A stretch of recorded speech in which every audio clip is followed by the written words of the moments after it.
Mening yurtim telekanalida 24-noyabrdan start olgan omadli tomoshabin mega aksiyasi yakunlanishiga ham sanoqli kunlar qoldi. Ayni paytda jarayonlar qizg'in pallaga yetib, g'oliblar soni tobora ortmoqda.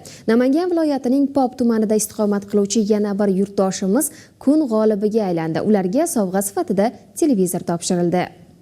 Televizor egasi Matayirova Mohiraxon yutibdilar. Hudud Namangan 119 ballni to'plagan ekanlar. Mening yurtim telekanali Yangi yil arafasida omadli tomoshabin mega aksiyasi orqali hamyurtlarimiz oilalarga quvonch ulashishda davom etadi. Bu galgi g'olibimiz Pop tumani Vodiy qishlog'idan Mohira opa Matayirova bo'ladilar. Ularga televizor sovrinini topshiramiz.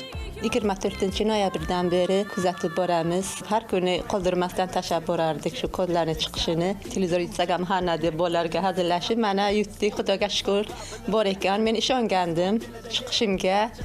Xudo xohlasa endi 50 millionga ham harakat qilamiz.